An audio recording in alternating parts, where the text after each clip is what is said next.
루스를 베델이라 하였더라. 한번 따라합시다. 루스. 이 루스는 지명 이름인데 베델이라, 그 지명 이름이 베델이라는 이름으로 바뀌었다는 오늘 말씀의 주제를 가지고 하나님 말씀을 전하겠습니다. 여러분, 우리가 성만찬을 받고 그 다음에 이제는 하나님 말씀을 받는데, 중요한 거는 하나님 말씀이 그게 나에게 주시는 말씀으로 들으셔야 돼. 둘째는 그게 인간의 강의가 아니라 성경에 기록되어 있는 말씀을 전하니 하나님의 말씀으로 간절한 마음으로 말씀을 받기를 축복합니다. 하나님은 어떻게 역사하시냐? 말씀을 통해서 역사하세요. 말씀을 듣고 마른 뼈다귀들이 어떻게 살아났습니까? 말씀을 대언하고 성령이 임할 때 큰 군대가 된 걸 믿습니다. 그리고 오늘도 우리가 하나님께서 역사하시는 가운데 말씀을 간절히 받고 나에게 주신 말씀으로 간절히 기도할 때 성령님이 말씀을 통해서, 성령을 통해서 우리를 일으키시고 인도하실 줄로 믿습니다. 또 마침 오늘은 삼위일체 주일이에요. 교회력으로 오늘이 삼위일체 주일이고, 특별히 삼위일체 하나님에 대해서 오늘 제가 창세기서 28장에 삼위일체 하나님이 우리 가운데 어떻게 역사하시는지를 제가 증거하고, 우리가 성경대로 믿는 우리 기독교인들은 삼위일체 하나님, 성부 하나님, 성자 하나님, 성령 하나님, 이게 삼위일체 하나님인데, 삼위일체 하나님이 오늘 예배드리는 여러분에게 말씀해 주시고 간절한 마음으로 말씀을 받고 기도할 때에 우리에게 큰 은혜가 될 줄로 믿습니다. 말씀을 듣고 기도하는 중에 병자도 낫는 거고요, 은혜도 받고 믿음이 자라게 되고, 그리고 지혜도 얻게 하시고 진리로 굳게 해주시고 환난과 어려움을 이기게 하시는 살아계신 하나님의 말씀, 성령님의 역사를 여러분들 받으시기를 주님의 이름으로 축원합니다. 요절을 먼저 보겠어요.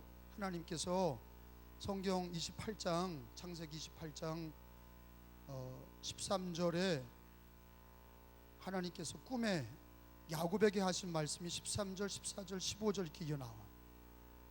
그래서 거기 13절, 14절, 15절이 요절이라고. 근데 13절에 있는 말씀 보기 전에 12절에 보면은 꿈에 그렇게 돼 있잖아요. 12절에 꿈에 그렇게 돼 있어요.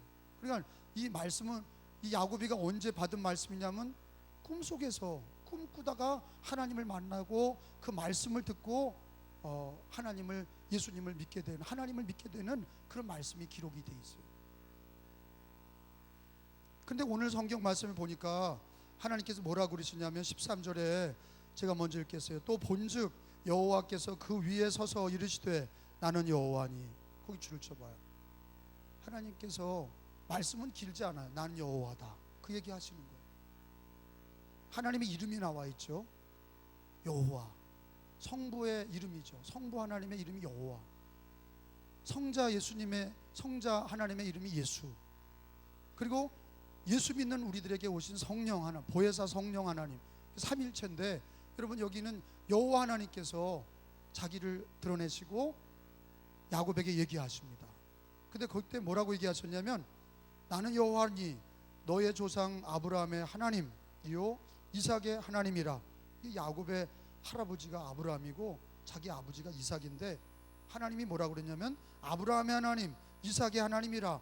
내가 누워있는 땅을 내가 너와 네 자손에게 주리니. 그렇게 주님이 약속하셨어요. 그리고 여러분 14절 읽어보세요. 시작.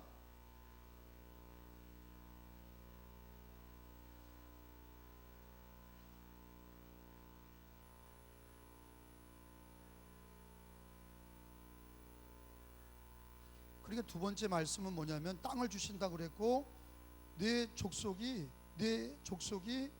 너와 내 자손으로 말미암아 복을 받으리라. 그리고 땅이 티끌같이 창대하게 번성할 것이다. 그런 자손에 대한 축복을 약속하셨죠. 그리고 마지막으로 15절에 같이 읽습니다. 시작. 내가 너와 함께 있어 내가 어디로 가든지 너를 지키며 너를 이끌어 이 땅으로 돌아오게 할지라. 내가 내게 허락한 것을 다 이루기까지 너를 떠나지 아니하리라 하신지라. 아멘. 우리가 하나님 앞에 오늘 예배드릴 때 어떤 사람은 자기 재정의 문제, 직장의 문제, 사업의 문제, 그런 힘든 문제 가지고 나와서 예배드리는 분도 있고, 어떤 분은 병들어서 몸의 질병과 자식의 어떤 직장의 문제나 어떤 세상의 여러 가지 묶인 문제를 가지고 나와서 예배드리는 분들도 있을 거예요. 그런데 야곱이가 하나님 만났을 때 하나님이 첫 번째 주신 말씀은 땅을 주겠다고 그랬다. 그게 이제 가나안 땅이고 그게 이제 지금의 이스라엘인데 그 땅을 주겠다. 두 번째는 네 자손에게 복을 주겠다. 티끌같이 많아지고 그리고 너와 네 자손으로 많은 사람이 복을 얻을 것이다. 자손에 대한 축복. 그 다음에 세 번째가 뭐예요? 내가 너와 함께 있어 그랬어요. 15절에 보면 따라합시다. 내가 너와 함께 있어. 자, 우리가 보면은 히브리 언어는 마지막이 강조점이야. 히브리 언어는요, 이 구약은 히브리 언어로 기록되어 있는데 하나님이 첫째, 둘째, 셋째 얘기하실 때 마지막 세 번째가 중요한 거라. 하나님께서 부동산도 주신다고 그리고 땅을 주신 게 부동산이잖아요. 두 번째는 자식의 축복도 얘기하시지만 진짜 중요한 게 마지막 하나님이 꺼내신 얘기인데 내가 너와 함께 있겠다. 네가 어디로 가든지 내가 너와 함께 있겠다. 할렐루야. 그 하나님이 진짜 축복은 어디 있는 거예요? 땅도 중요하고 땅도 주겠다. 자손도 복을 주겠다. 근데 사실은 진짜 하나님이 복을 주신다고 하는 말씀의 근원은 내가 너와 함께 있어. 내가 너와 함께 있어. 따라합시다. 내가 너와 함께 있어. 이게 뭐예요? 임마누엘이에요. 내가 너와 함께 있겠다. 하나님이 함께 하겠다. 근데 우리는요, 여러분 예수님 믿으시는 사람은 아멘 합시다. 저와 여러분은 예수님 믿고 마음에 예수님을 구주로 믿고 죄사함 받고 하나님의 자녀가 돼서 하나님을 아버지 이렇게 부르짖는데 사실은 우리가 오늘 예배 드릴 때 더 중요시 여기는 게 부동산이고 동산이고 자식일 수가 있어요. 근데 하나님의 강조점은 세 번째 있는 거예요. 내가 너와 함께 있겠다. 내가 너와 함께 있겠다. 살아계신 하나님, 전능하신 삼위일체 하나님이 내가 너와 함께 있겠다.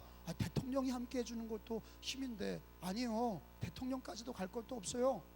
여러분 어두운 길 가는데 애를 데리고 가도 힘이 되는데 하나님이, 창조주 하나님이, 구원의 하나님이 야곱에게 나타나셔서 내가 너와 함께 하겠다. 그런데 가만히 보면 우리가 예수님 믿고 하나님의 자녀가 됐는데 사실은 뭘 가지고 걱정합니까? 부동산이요? 직장이요? 사업이요? 경제적인 문제요? 그리고 자식 문제요? 아니야. 가장 중요한 건 내가 너와 함께 하겠다. 여러분 이 시간에 가장 큰 은혜는 뭐냐? 나를 구원하시고 창조의 하나님, 구원의 하나님, 예수님이 나와 함께 하시는 거, 그리고 성령님이 나와 함께 하시는 거를 감사하시기 바랍니다. 여러분 예수 믿는 사람들은, 여러분 야곱이가, 여러분 왜 오늘 성경 말씀에 이렇게 하나님을 만나는 장면이 나오냐면 야곱이는 집에만 있었던 사람이에요. 에서는 털이 많고 사냥을 좋아하고 야곱은 늘 그냥 엄마하고 집안일하는 거 좋아하는, 그래서 나중에는 아버지한테 축복기도 받을 때 형이라고 거짓말 치려고 털을 양의 털을 붙인 거 보면 야곱은 털도 없는 그런 남자예요. 털 없는 남자는 뭐예요? 샌님이지 뭐냐. 남자답지 못한 사람이에요. 그런데 이 사람이 이제 아버지 엄마가 야 너 외삼촌 집 라반의 집에 가서 너 피해 있고 형을 피해 있고 너 거기서 결혼해서 와라 그런 거예요. 집을 떠나게 된 이유가 두 가지예요. 하나는 형 에서가 죽이려고 그래. 왜? 형의 자리를 뺏어 먹고 아버지께 거짓말로 자기가 야곱이가 축복받으니까 형이 그냥 죽여버려야 되겠다. 저 동생을 죽여야지. 그렇게 막 증오하고, 또 하나는 에서가 가나안 땅 여인들과 믿음이 없는 여자와 결혼하는 걸 보고 아버지 엄마는 야, 네 엄마도 아브라함 아버지가 저기 외삼촌 그 하란에 가서 거기서 리브가 자기 야곱의 어머니를 만나게 해서 노종이 가서 야곱의 엄마 리브가를 데리고 와서 이삭이 결혼한 것처럼 너도 이삭과 리브가가 야곱아 너 믿지 않는 여자와 결혼하지 말고 저기 너 엄마의 고향 가서 외삼촌네 집에 가서 거기서 여자를, 믿음의 여자를 만나서 결혼하고 와라. 그 두 가지 이유 때문에 집을 떠난 거라. 근데 늘 집에 있던 야곱이가 이제 집을 나와서 혼자 밤을 지내게 된 거예요. 거기가 광야 루스라는 곳이에요. 거기에는 집도 없고 사람도 없고 혼자서 잠을 자요. 그래서 돌베개를 베고 잠을 잤는데, 근데 그 밤에 무섭고 혼자 있는 공포심과 자기가 앞으로 어떻게 가야 될지도 모르고 자기 인생이 집을 떠나서 부모 곁을 떠나서 어떻게 살지 모를 때 하나님을 만난 거예요.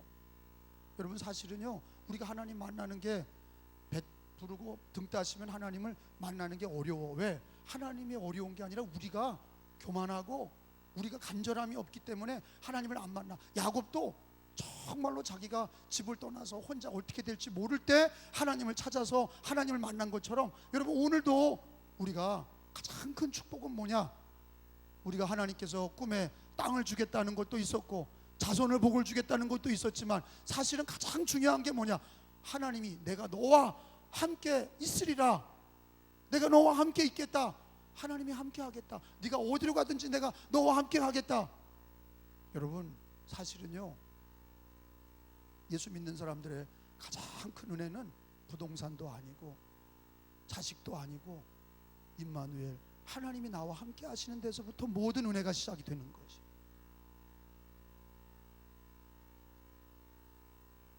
그래서 오늘 하나님께서 야곱을 만나셔서 첫째 땅 얘기도 하시고 둘째 자손 얘기도 하셨지만, 진짜 중요한 건 하나님께서 임마누엘, 내가 너와 함께 하리라. 여러분, 오늘 그런 주일이 되시기를 축원합니다.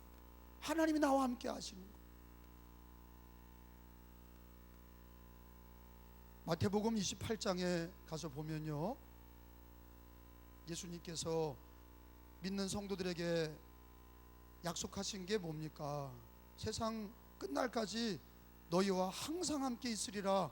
이게 주님의 약속이에요. 마태복음 28장 20절에 모든 기독인들이, 기독교 신자들에게 주님이 약속하신 게 뭐예요? 28장 20절이에요. 부활하시고 주님이 승천하시기 전에 뭘 약속하셨냐? 내가 너희에게, 믿는 성도들에게 약속하신 게 뭡니까? 시작. 내가 너희에게 분부한 모든 것을 가르쳐 지키게 하라. 볼지어다 내가 세상 끝날까지 너희와 항상 함께 있으리라 하시니라. 따라합시다. 내가 세상 끝날까지 너희와 항상 함께 있으리라.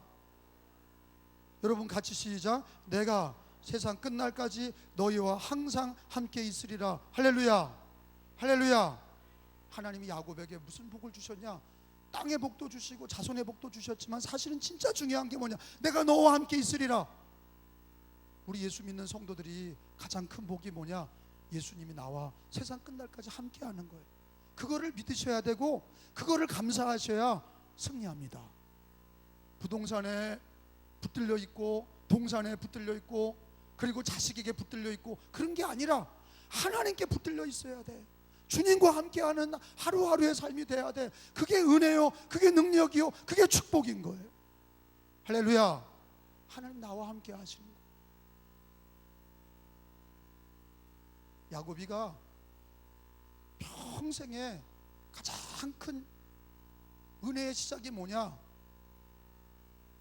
이렇게 하나님을 만나는 자리였어요. 하나님을 만나는 자리. 여러분, 우리가 주 예수를 믿고 하나님의 자녀가 돼서 우리가 신앙생활할 때 너무 바쁘고 많은 일 속에서 일 중심으로 살고 사람 중심으로 살고 자기 중심으로 사는 거기서 우리 오늘 하나님의 말씀을 들어야 돼. 하나님께서는 내가 너와 함께 하리라. 세상 끝날까지 내가 너희와 항상 함께 하리라. 하나님이 나와 함께 하시는 게 은혜가 돼야 되고, 그런 믿음으로 고백해야 되고, 그런 신앙으로 살아야 되고. 그래서 복의 근원은 하나님이세요. 주시는 분도 하나님이시고 가져가시는 분도 하나님이시고, 가난하게도 하시고 부하게도 하시고 높이기도 하시고 낮추기도 하시고 살리기도 하시고 죽이기도 하시는 분은 하나님이시기 때문에 하나님 중심으로 사는 사람이 복이 있는 거예요. 은혜가 있는 거예요.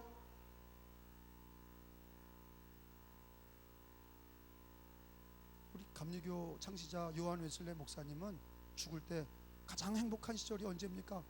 교회가 부흥하고 많은 성도들이 돌아오고 그런 게 아니라 하나님이 나와 함께 하는 거. 하나님이 나와 함께 하는 게 가장 행복합니다. 우리 기독교인들에게 가장 큰 행복은 부동산을 많이 가져서 돈을 많이 가져서 내가 하고 있는 일들이 뭐가 잘 돼서 그게 아니라 하루하루 주님 바라보시고 하루하루 주님이 나와 함께 하시는 거, 내가 예수 믿고 주님과 동행하는 신앙이 가장 큰 은혜가 되어야 되고, 그런 신앙 고백을 해야 되고. 어찌 보면 우리가 예수님 믿고 천국 갈 때에도 여러분, 가족들이 와서 울어주고 교인들이 와서 찬양하고 울어주지만 사실은 혼자 가는 길이에요. 근데 그 길에 남편도 아내도 같이 갈 수 없고 자식도 같이 갈 수 없어요. 근데 그 길에 우리가 오늘도 하나님과 함께하고 예수 믿는 우리 성도들이 이 땅에 살아서나 죽을 때나 영원한 천국 갈 때까지는 하나님이 나와 함께 하시는 그 신앙을 여러분 가장 귀하게 여겨야 될 줄로 믿습니다. 주님이 나와 함께 하신다? 그럼 나도 주님과 함께 하려고 하는 그런 믿음이 있어야 돼. 그걸 가장 귀하게 여겨야 돼. 그래서 예배드리고, 그래서 말씀 보고 기도하고, 하나님과 함께하는 신앙. 좋아하면 또 만나는 거예요. 좋아하는 사람끼리 만나는 거예요. 예수님을 좋아하시기 바랍니다. 하나님을 좋아하세요. 그래서 예배를 드리셔야 돼요. 이게 종교적인 행위가 아니라, 성경 보고 기도하고 그리고 예배 드리는 게 종교적인 행위가 아니라, 하나님을 사랑해서 주님이 나와 함께 하신지 나도 주님과 함께 하기 위해서 그런 신앙으로 평생을 사시기를 축원합니다. 그런데 그 야곱이가 잤던 그 머물렀던 자리가 그 루스예요. 거기 오늘 성경에 보니까 18절 19절에 보세요. 본문 18절 19절을 제가 먼저 읽을게요. 야곱이 아침에 일찍 일어나 베개로 삼았던 돌을 가져다가 기둥으로 세우고 그 위에 기름을 붓고 예배드렸다는 거예요. 19절에 읽어봅니다. 시작.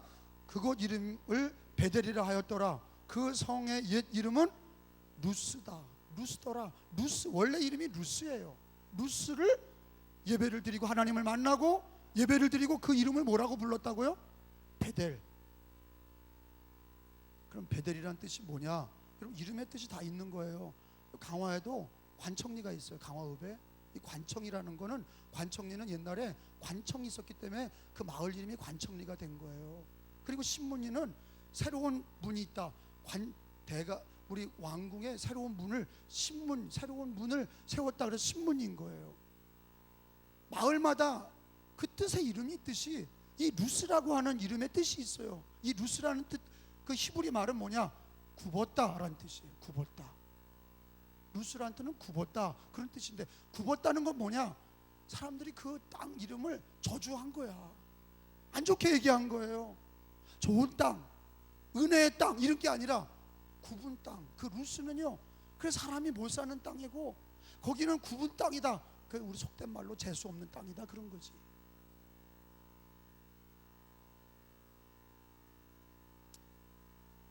그런데 말이에요, 그 루스라는 그 땅에서 사람들이 붙여놓기를 그 땅은 굽은 땅이다, 그 땅은 못 쓸 땅이다, 그 땅은 삼키는 땅이다, 그 땅은 참 안 좋은 땅이다, 사람들이 그렇게 이름 붙여놨어요. 뭔가 안 좋은 거예요. 그게 거기서 뭐 강도를 만났든지 거기서 뭔가 안 좋은 일이 벌어졌던 땅인 거예요. 근데 그 이름의 루스라는 땅이, 야곱이가 누굴 만나고? 그렇지, 하나님을 만나고 예배를 드리니 그 땅 이름이 바뀌었어. 야곱이가 그 이름을 뭐라고 붙였어요? 베델이라. 한번 따라합시다. 베델. 그 루스에서 베델로 바뀐 건데, 베델이 뭐예요? 벳, 집이란 뜻이고, 엘, 하나님이란 뜻이에요. 하나님의 집으로 바뀌었다는 거예요.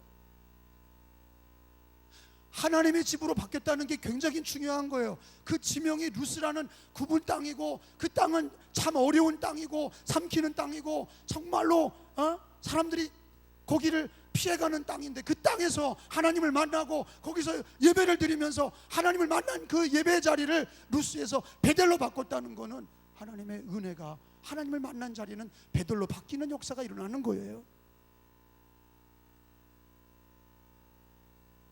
제가 하나님 앞에 기도할 때, 여러분, 우리 강화 여기 은혜교회가 앉은 자리가 옛날에는 이 땅에 여기 무슨 뭐 했는지 모르겠어요. 이 땅에 무당이 살았던 자리인지, 옛날에는 여기가 무슨 절간터인지 몰라. 근데 지금은 우리가 하나님께 예수 믿는 성도들이 모여서 예배드리고 성전을, 예배당을 건축하고 함께 예배드리니 베델이 된 거지. 거룩한 땅이 된 거예요. 하나님의 집이 된 거예요. 여기 놀라운 말씀이 있어요.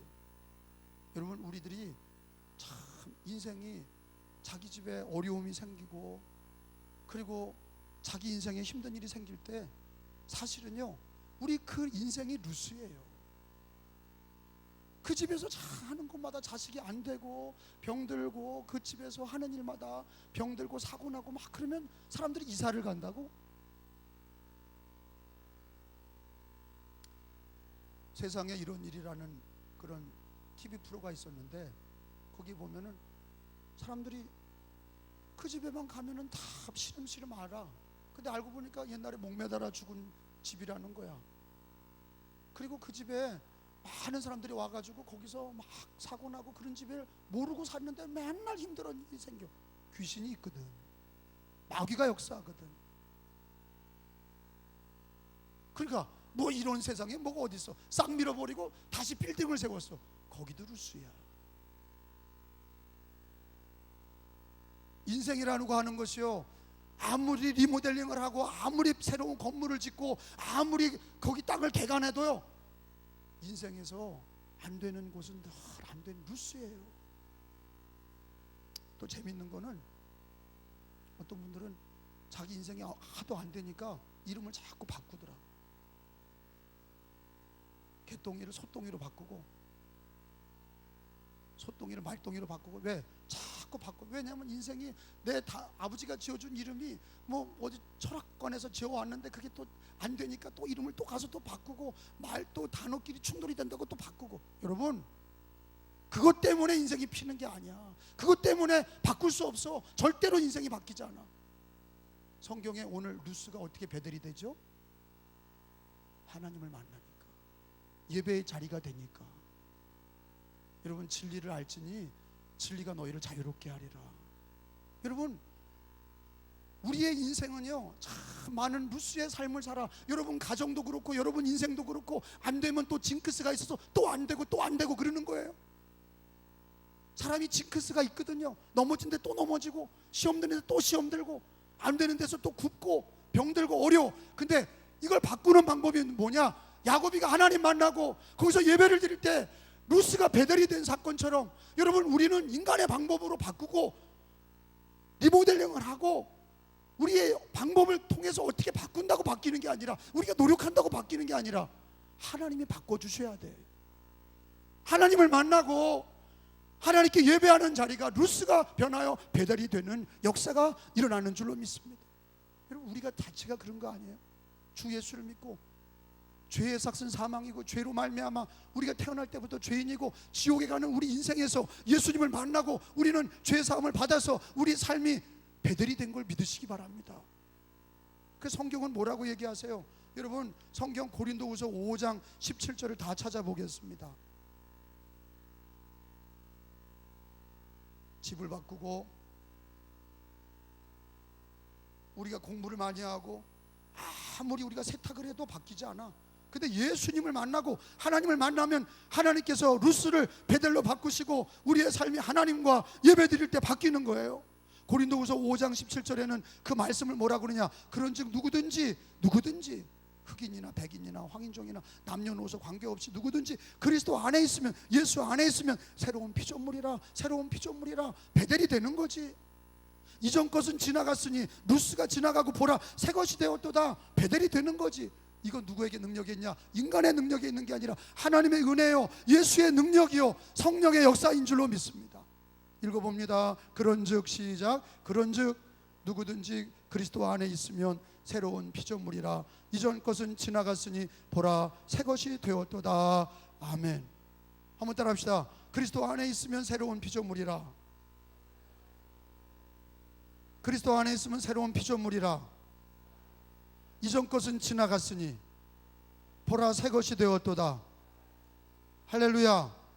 여러분, 예수님 믿고 우리는 하나님의 자녀가 된 거예요. 거듭났어요. 새 사람이 된 거예요. 베델이 된 거예요. 여러분, 그러면 우리의 삶의 과정에서 우리는 야곱이가 하나님을 만나고 그 삶 속에서 늘 여러분 베델의 삶을 살아야 되는데, 인간의 수단과 방법으로 살지 마시고, 여러분의 집이 어렵습니까? 여러분 그 자리에서 하나님을 만나고 그 집에서 예배를 드리세요. 그리고 여러분 집이 베델이 되는 거예요. 무당이었던 집도, 굿했던 자리도 거기서 하나님을 만나고 예배를 드리면 거기가 베델이 되는 거예요. 절간이 하나님 앞에 예배를 드리고 하나님을 만나고 거기에 배달이 되는 거예요. 여러분, 우리 이 한반도, 이 대한민국은 다 언젠가는 무당이 있었던 곳이고 절간에 스님들이 있었던 곳이고 많은 죄가 있었던 곳이에요. 이 더러운 땅에, 루스라는 땅에 복음이 들어와서 하나님을 만나고 예수님을 영접하고 성령 충만하여 늘 예배하니 이 땅이 삼천리 반도 금수강산되고 베델이 되는 거죠. 할렐루야. 우리에게 능력은 하나님께 있고 우리의 도움은 하나님께 있고 우리의 구원은 예수 그리스도에게 있다는 것을 믿으시기를 바랍니다. 사마리아 여인이, 요한복음 4장에 보면 사마리아 여인이 우물가에 물길로 12시에 오잖아요. 그럼 예수님이 만나서 물을 달라 하니까 당신 유대인인데 왜 나에게 물 달라고 그러십니까? 그렇게 얘기하는 거예요. 그러니까 예수님이 내가 주는 물을 먹으면은 너는 다시는 목마르지 아니하려니와 그렇게 말씀하셨어요. 내가 주는 물을 먹으면 다시 목마르지 않는다. 그랬더니 이 여인이 나에게 주십시오. 그랬더니 예수님이 물어보셨어요. 네 남편을 데려와라. 그러니까 이 여자가 깜짝 놀라서 남편이 없는데요. 남편이 없습니다. 그래, 네 말이 옳다. 너는 5명의 남편과 살았지만 너는 지금도 남편이 없다. 이 여자는 남편을 5명이나 바꾸면서 늘 힘들게 살아왔던 루스 같은 인생을 산 거예요. 우리가 모든 인생이 그런 거예요. 우리 인생은요, 예수가 없으면 루스예요. 하나님이 없으면 루스 인생을 사는 거예요. 굽어진 인생을 사는 거예요. 죄악 가운데 사는 거예요. 그러니까 이 사마리아 여인이 주님을 만나게 되죠. 예수님을 만나게 되고 이 여인이 베델이 되잖아요. 예수님을 만나고 물동이를 두고 사마리아 성에 내려가서 내가 메시아를 만났다, 내가 그리스도를 만났다, 너희도 와서 보라. 이 여인이 전도부인이 돼서 많은 사람을 주님께로 인도했는데 그 우물가가 예수님 만나니 베델이 되는 거죠. 여러분, 우리 인생은요, 하나님을 만나는 자리, 예수님 만나는 자리, 그게 최고의 자리예요. 하나님께서 야곱에게 꿈속에서 하나님께서 땅을 주리라 부동산 약속도 하시고 주님이 자손을 축복하는 자손의 약속을 주시기도 했어요. 근데 주님이 진짜 큰 축복은 내가 너와 함께 있으리라. 여러분, 오늘 왜 내가 너와 함께 있으리라는 게 그게 왜 축복이냐? 루스가 변하여 베델이 되는 것. 그것이 여러분, 이것이 성경의 진리로 끝나지 마시고 그것이 여러분 가정교회 여러분 적용이 되셔야 돼요. 그래서 어려움이 생길 때 이것은 인간의 방법으로 푸는 게 아니라 이게 루스니 하나님 만나고 예배할 때 베델로 바뀌는 역사가 일어난다고 여러분이 선포하시고 기도하실 때 하나님이 진짜로 그런 일을 일으켜 주실 줄로 믿습니다. 여러분, 오늘 창세기서 28장에 가서 보니까 야곱이가 하나님을 만나고 그 이름을 베델이라 이름을 붙였어요. 19절에 있는 말씀을 다시 한번 읽습니다. 18절 19절에 야곱이, 시작. 야곱이 아침에 일찍 일어나 베개로 삼았던 돌을 가져다가 기둥으로 세우고 그 위에 기름을 붓고 그곳 이름을 베델이라 하였더라. 그 성의 옛 이름은 루스더라. 아멘. 그리고 이 야곱이가 하나님 앞에 무슨 약속을 하냐면 22절에 약속을 하는 거예요. 하나님 앞에, 하나님 나를 축복하시고 도와주시면 내가 하나님께 10분의 1을 반드시 드리겠나이다. 22절에 보겠어요. 시작. 내가 기둥으로 세운 이 돌이 하나님의 집이 될 것이요 하나님께서 내게 주신 모든 것에서 10분의 1을 내가 반드시 하나님께 드리겠나이다 하였더라. 한 번 더 읽어요. 시작. 내가 기둥으로 세운 이 돌이 하나님의 집이 될 것이요 하나님께서 내게 주신 모든 것의 10분의 1을 내가 반드시 하나님께 드리겠나이다 하였더라. 아멘. 야곱이는요, 하나님이 자기를 만나주시고 하나님 앞에 예배를 드리며 그 루스라고 하는 그 땅 이름을 베델이라고 하면서 하나님의 집이 되고 하나님 나를 도와주시면 내가 돌아와서 10분의 1, 11조를 드리겠나이다. 반드시 하나님께 드리겠나이다. 여러분, 우리가 11조를 드리고 하나님 앞에 예배를 드리고 봉사하는 거는요,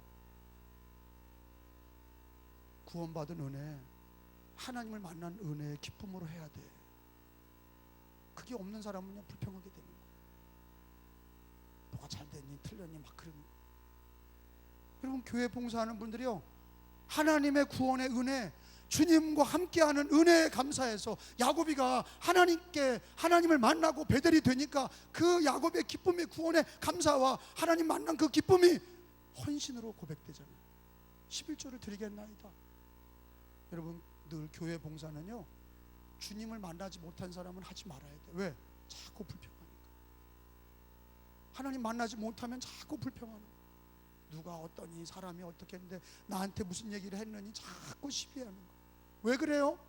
하나님의 만난 기쁨을 잃어버리면 그러는 거예요. 구원의 감격을 잃어버리면 그러는 거예요. 야곱이가 11조를 드린다는 것은 어디서부터 나온 거예요? 하나님이 함께 하신다고 그러니까 그 감사와 그 은혜로 말미암아 내가 11조를 드리겠나이다. 여러분, 헌신과 봉사는 구원의 감사와 하나님의 고백, 신앙 고백을 앞서면 안 돼. 늘 신앙 고백과 하나님의 은혜, 구원에 감사하면서 우리는 11조와 믿음의 예물을 드리고 감사의 고백을 드리고 헌신의 고백을 드리고 구원의 감사를 가지고 11조를 드리고 구원의 감사를 가지고 봉사할 줄 알고 구원의 감사를 가지고 성가대하고 구원의 감사를 가지고 교사를 하고 구원의 감사를 가지고 속회를 인도하고. 할렐루야.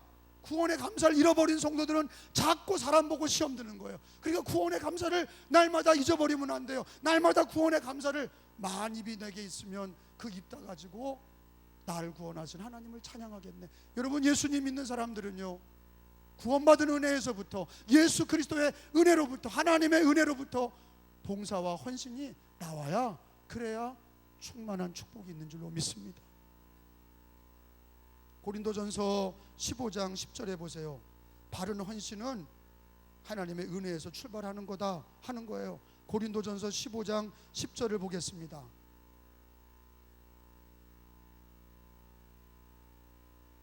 (15장 10절) 말씀 282페이지예요. 자, 찾으셨으면 아멘 합시다. 그러나, 시작. 그러나 내가 나 된 것은 하나님의 은혜로 된 것이니 내게 주신 그의 은혜가 헛되지 아니하여 내가 모든 사도보다 더 많이 수고하였으나 내가 한 것이 아니요 오직 나와 함께 하신 하나님의 은혜로라. 아멘. 한번 따라합시다. 내가 모든 사도보다 더 많이 수고하였으나, 더 많이 수고하였으나 내가 한 것이 아니요 오직 하나님의 은혜로라. 바울 사도는요, 정말로 죽을 고생하면서 헌신했어요. 근데 바울이 뭐라 그래요? 내가 헌신했지만 내게 한 게 아니라는 거예요. 왜? 하나님의 은혜로 한 거다. 오직 나와 함께 하시는 하나님의 은혜로다. 야곱이도 하나님 만났을 때 기쁨으로 헌신하고 11조를 결단하고, 우리 기독교인들은요, 구원받은 은혜에 감사해서 봉사하고 구원받은 은혜에 감사해서 헌신하고, 내가 직분을 가졌으니까 헌신하고, 그거 오래 못 가요. 인간적인 헌신이 아니라, 여러분, 야곱이처럼 구원받은 은혜, 하나님을 만난 기쁨을 가지고 헌신을 결단하고 11조를 결단한 것처럼 우리들의 신앙은 내가 수고를 많이 했지만, 교회 봉사 많이 하지만 내가 한 것이 아니요 오직 나와 함께 하신 하나님의 은혜로다. 이 고백이 있기를 축원합니다. 자, 여러분, 주님의 가장 큰 축복은 땅을 주시는 거나 자손의 축복이 아니라, 더 중요한 건 내가 너와 함께 하리라. 나도 주님과 함께하는, 그걸 가장 귀하게 여기시기를 축원합니다. 그리고 우리의 삶이 다 루스예요.